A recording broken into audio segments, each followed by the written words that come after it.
Hey, what's up? It's me, Seth, with SethPerler.com. I wear a lot of hats in the ADHD, executive function, or diversity, ASD worlds. And I got an email that says, what would you, meaning me, Seth, what would I want to hear from those in my life that were harmful and contributed to causing more harm and not seeing the strengths? What would I want to hear?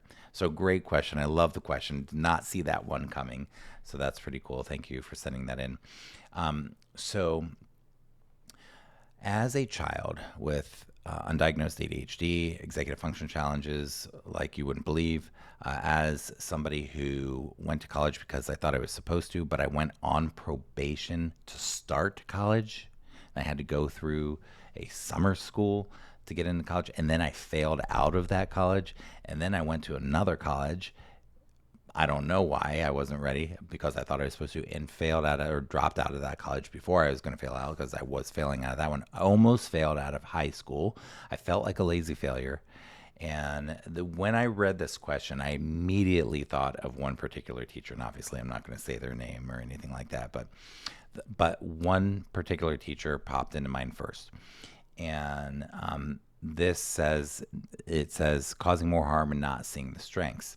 And this was a teacher where I remember just just that I would be trying to do my schoolwork, or maybe I'd be daydreaming because I daydreamed a lot, or maybe I'd be chatting with somebody because I had trouble focusing, or what.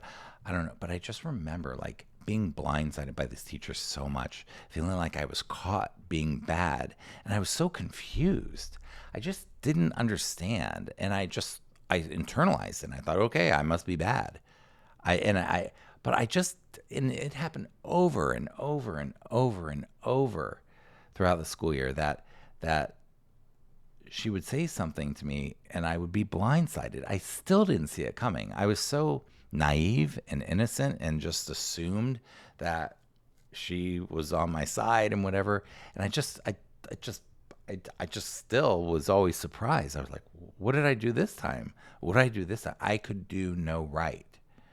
And this teacher had favorites. Now, what's interesting is this model or example of the teacher I've seen so many times when I was a teacher for 12 years, and I've seen so many teachers that have this contempt for certain kids in their class, and they have their favorites, and a lot of times kids with executive function challenges are the easy targets here. They do not fit in the box. They do not conform. They do not comply. They do not have these skills to do what they're being asked to do, yet they are being punished with contempt, condescension, with comments, with whatever. The things that are very emotionally harmful, they are being punished with these sorts of things by people who usually have good executive function, who that stuff comes easy to them, who don't understand what these problems are like, who know how to do the important thing when it needs to be done and don't resist it, and know how to create structures and know how to organize things and know how to plan and know how to prioritize, and they know how to do what they're told and all these things. And I think that these teachers have often that's what they've learned as kids, is that you are valuable when you comply and you do things this way. And I'm by no means generalizing to all teachers. There are extremely, exceptionally highly executive functioning, if that's a term, teachers out there that are compassionate and warm and empathetic and that are incredible for kids with executive function challenges. But I think that in my experience, having worked with so many families, most of the ones that are contemptuous with kids are those with really good executive function. And these kids, my students usually have, a teacher or two every year that's like this. And as they get older, it seems like there's more. And then when they get into college, that stops because of the nature of college. But really, this can start happening probably in around third grade, gets a lot worse in fifth grade, then a lot worse in sixth, seventh, and eighth, and so on. But so what the question was, let's get to this. What would I, Seth Perler, want to hear from those in my life that were harmful and contributed to causing more harm and not seeing my strengths? What I would want to hear from them is that they understand that they got into teaching or coaching or parenting or whatever, but they got into whatever they're doing they're in order to be helpful to kids. I'd want to hear that they realize that that's why they got into the thing, because they love kids, and that they realize that they got off track and got away from that and got bogged down by the job or and from their own programming as a child and a human being on this planet about how things are supposed to be, and they lost sight of that. I'd want to hear, Seth, I lost sight of why I was there, which is to serve you, not for you to serve me and comply to me, but for me to serve you and to serve you where you have amazing learning experiences that help your life.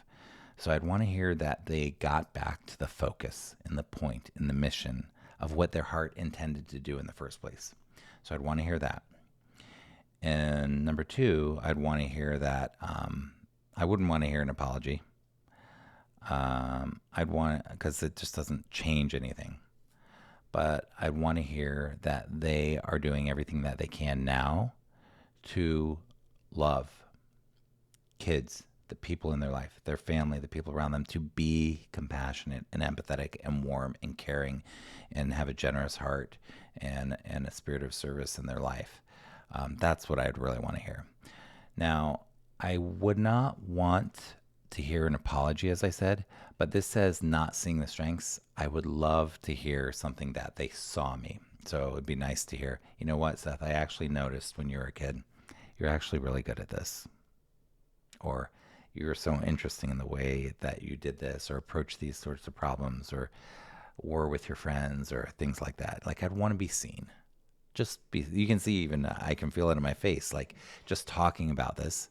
And I talk a lot about polyvagal theory and somatic therapies and stuff like that. But what's happening now is I'm having a physiological experience to just imagining feeling seen. We all just want to feel seen and noticed and understood.